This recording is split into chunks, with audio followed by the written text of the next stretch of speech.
Did someone tell you somewhere along the line that you should meditate and then you tried it and your mind wandered and you're like, I can't do this. This isn't for me. Well, you're in luck because today's episode we are talking about Zen Mind, Beginner's Mind, the awesome book by Mr. Suzuki.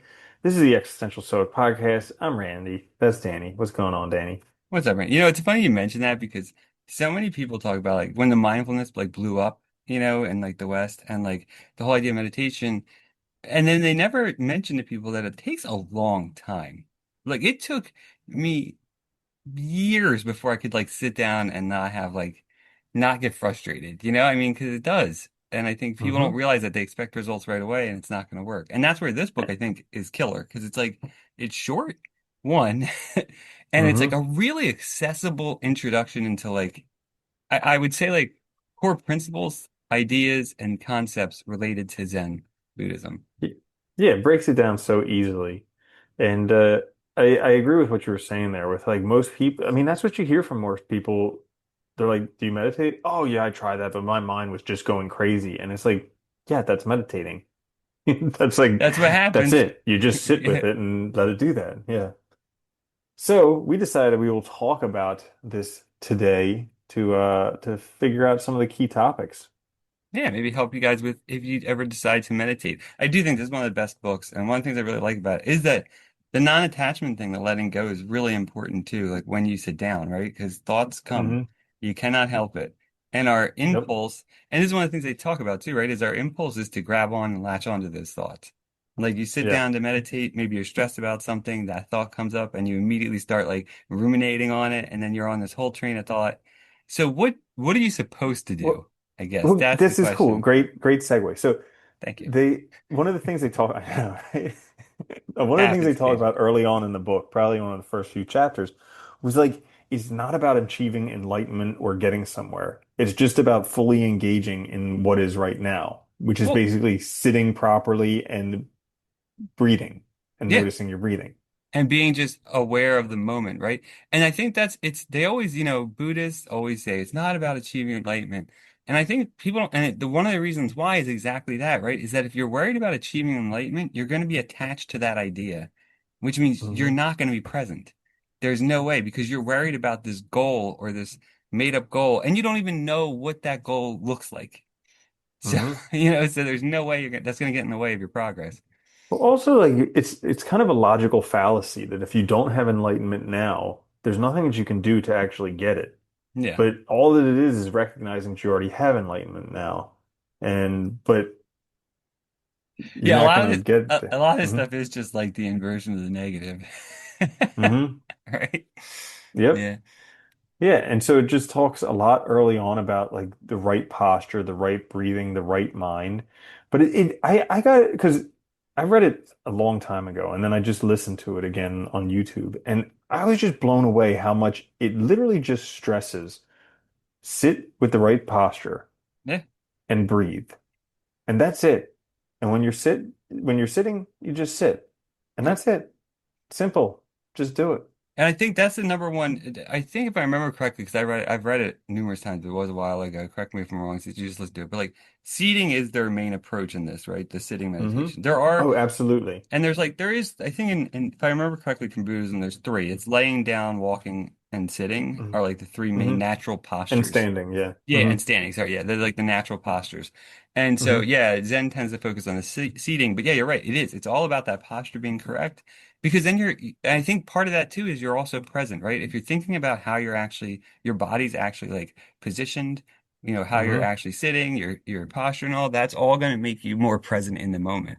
So it's a good Hmm. technique, like similar to like a lot of people when they first start meditating, they'll say to count, like for your in breath they're Yeah. holding it and then your out breath. And the idea is to like that counting's supposed to make you more focused on the actual act of breathing and not Hmm. the other way around, right? Yeah, and there's a whole bunch of like little things you can glean from it when you listen to it or read it. Like he talks about the lotus posture with which a lot of people probably can't do, but it's kind of crazy because it's like a little symbol of kind of our interaction with the universe where our legs when they're crossed like that, they're not two and they're not one, which is Yeah. kind of everything, not two and not one. But yeah. Yeah, it's So, awesome. how about some other insights? Control by letting go. True control arises when we stop trying to control everything. Acceptance leads to stability. Man, how about that one? I know, right? I think this is where we all struggle. Hmm. But there's a big part of it, right? Because like, I mean, the whole idea of meditation, I think, and I think they mentioned this in Zen Mind, Beginner's Mind, but this is also just like in Buddhism too. They talk about it as like untying the psychic knots, right? It's like working through these problems in our own psyche that are causing us not to be present and not to be part of the world, but causing us to be distracted, things like that. And I always like that Hmm. idea because I think that's where so many people have depression, anxiety, and stuff, is because we have these problems that we haven't worked out or we haven't learned how to let go of. And Hmm. meditation can be hugely powerful for that because you start to see like what thoughts do come up a lot. And then afterwards, and this is the idea, right? Like when you're meditating, you let them go. But afterwards, you can Yeah. think about them and think about like, why did that thought come up? What's bothering me? Where did it maybe come from? All this stuff. And Yeah. eventually, over time, you work out this stuff and it becomes, you know, theoretically, you become healthier. And it's Yeah. crazy. We treat ourselves terribly when we're doing all this stuff. Oh Like God, stuff that we yeah. would never say to a friend, we say to ourselves. And that's another thing they talk about, discipline without force. So Zen discipline is gentle but firm, a natural expression of love and commitment, not harsh self-control. Which is, it makes sense because you're not going to hate yourself into loving yourself. Yeah, it's interesting. When I used to teach, there's a social philosophy class. I covered this article and it was a Buddhist idea on rights, and there's like a Buddhist perspective on rights. And they were talking about how like, the West, we have this very hard notion of rights where it's like you have the right or you don't, right? And it's like so it's a this or that kind of thing. And in Buddhism, he talks about how it's like softer, and that's like his words for it, which basically meant that like your rights tended to be more aligned, like they had to do more with like situation, relationships. So they changed a lot. They weren't like these definite yes or no things. And I think that's something in the West where we struggle with, and that's why we have so many mental problems and difficulties like trying to control everything because everything is absolute. Instead of letting things Hmm. be flexible or change with the situation, things like that, we expect them Hmm. to be always the same. Well, that's like the cause of all wars and everything and arguments and stuff. The truth. But the truth is kind of flexible. It's like Yeah. I remember when I was studying Buddhism back a while ago, they had like the Eightfold Path maybe, where they The talk Noble about right Eightfold Path. effort and Yeah. different things like that. Yeah. And it's challenging because like right effort depends upon the situation, like you were saying. Yeah. And yeah, and right speech depends upon the situation. All these different things, and it makes life a lot more complicated than just a simple answer. Well, it's funny. It's very similar to what Aristotle said about virtue too, which he said, doing the right thing at the right time for the right reason, right? So it's wholly Hmm. dependent on situation. It's wholly dependent on who you're around. Like all those things matter Hmm. to do the right thing. And same for Buddhism, like that Noble Eightfold Path. It's very difficult then, especially for like us, where like this expectation of everything should be the same all the time. You have Yeah, to kind of break that expectation in order to understand this. But I think it does give you a much better sense of like, what's required from you at all times, because I think we all put a lot of pressure on us too, because we expect ourselves to be like, you know, these Uber people perfect. all the time. Yeah. And it's like, Yeah, maybe in some situations, maybe like this is a situation where I don't need to be front and center. Maybe I can be in the back, yeah. and just chilling or whatever. Like, I yeah. heard an old guy talking the other day, and he was saying how he's caused himself so much pain throughout his life because he was trying to be like a 10 out of 10. And then when he looks back, he's like, most of the time I was pretty much just around a 5 and sometimes a little bit higher, sometimes a little bit lower. He's like, I could have saved myself so much pain and if I would have just realized, five's okay. But dude, that's everybody. I Yeah. think everybody, if you look at like their whole life, they hover around five probably. They might be Hmm. they might be tens in one or two aspects, but most of it Oh, they're if they're definitely not. lucky. Yeah, Yeah. if they're lucky. Yeah. Hmm. I also like the idea of like that's expressed in Zen Mind Beginner's Mind, continuous practice. And this I think is Yeah. important because I think there's so much in like the self-help and like even just not even self, just like learning and stuff and like self-education of like learn this in 10 seconds in a week, Yep. in one day. And Yep. the reality is you're never going to pick anything up that way. And part of Hmm. meditation, I think that people forget is it's a habit. It's like forming a habit. It takes a long time and the more you do it, the better you get at it, yes, but it takes a long time. And they say like it's a lifelong practice without an endpoint or a final attainment. And I really like that idea. Like it's not about any goal. It's just something you're going to do because it's good for you. It helps you maybe be more present in the world, whatever. But I think that's important. Like, and they even say like each moment offers a fresh start. So you have to continuously return to that beginner's mind in order to, and Hmm. that's why I like that idea because that mind beginner's mind is a very good title. for the Yeah. book too. Yeah, absolutely. The practice is the most important part because that's when you get the experience of it and the actual learning of it. And another thing that he mentioned in there was he said 1 day a week is enough. He talked about how people go like way overboard in the beginning, how they give up everything and they think they're going to join convents and monasteries and all this stuff. And he's like, 1 day enough, 1 day a week is enough. Just, add it to your regular routine and then you can develop from there. Actually, I was always thankful when I was when I studied philosophy in undergrad, when my professor had one of his friends who was a Buddhist come in and teach us how to meditate one class. And he actually, at the end of the class, he said, he's like, now try this like once a week. He's like, and if you like it or you find that like, it's helpful, he's like, then try maybe doing it more later, once you get comfortable with it. I think that was Hmm. good advice because like I've done it here and there throughout my life rather than like I probably would have given it up if I tried it every day, to be honest. Like, Yeah, because I would have gotten frustrated. But if you do it absolutely. once a week, it's easy, you forget that frustration kind of like next time. Yeah. But frustration's even part of the process. Yeah, it is. And yeah, that's kind of a waypoint that you're doing it correctly. Another thing that he said is don't try too hard. Straining Yeah. gets in the way. It's not about efforting, it's about sincere, effortless presence. This is another thing that's hard for people, I think, to pick up though, is this idea of like effortless effort kind of, that idea of Hmm. like the double negative there of you're not trying, Hmm. you're just doing it for the sake of doing it. I think that's a hard Yeah. concept for a lot of people to adopt. There was some book that I read a while ago that talked about this, where he was talking about all this meditation stuff. And it wasn't until he surrendered that he actually, because he was studying brain waves. Oh Oh, man, I wish I could remember the name of it. He was studying brain waves of like very long-term meditators and people who were just getting into it.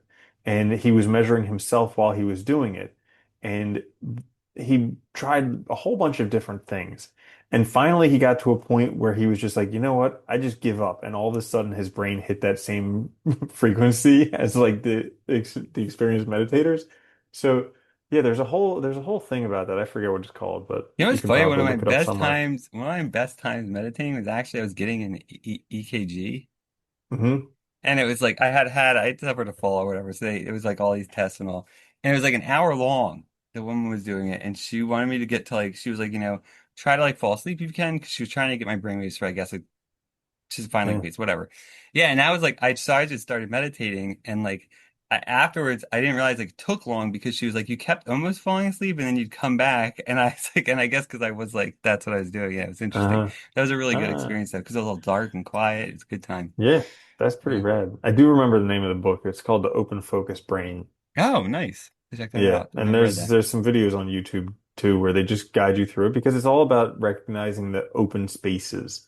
So like the space between your eyes, the space behind your nose, and like all these different spaces. And so doing that somehow gets you in the same Well, brain it's wavelength. funny because I think we forget that like we name all these things. We make all these things into something. We give them meaning that is totally fabricated, right?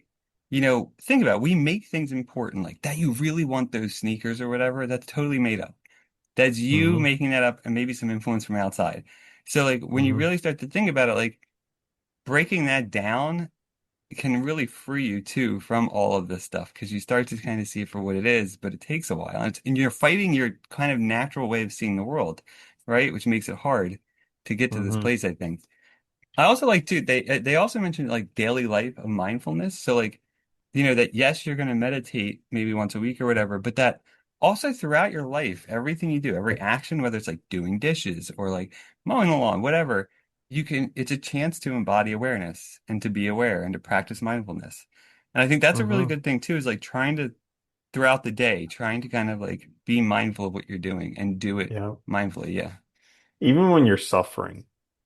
Because that's like one of the I think that's a lot of people get into meditation because they're suffering and someone says, "Well, you should meditate." And granted, yes, but at the same time, no, it's like the worst time to do it because all you're doing is suffering.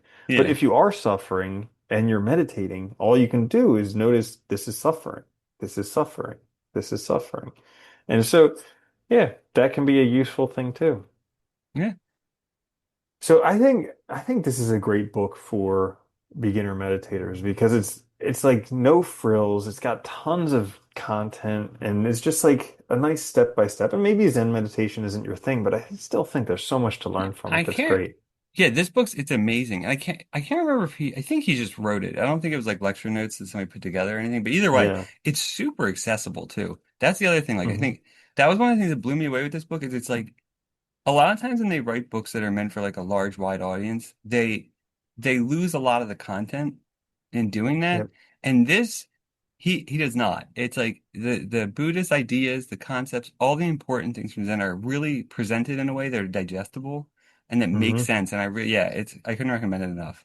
And you can listen to it in your spare time on 1x speed on YouTube in 2.5 hours. Yeah, Like it's that's a short crazy. book. It's not Yeah. long. Yeah, yeah. Hmm. Cool. So there you have it. Zen Mind, Beginner's Mind. Never lose that beginner's mind. This is the Existential Stoic Podcast. Until next time, I'm Randy. That's Danny. I'll see you later, Danny. Later, Randy.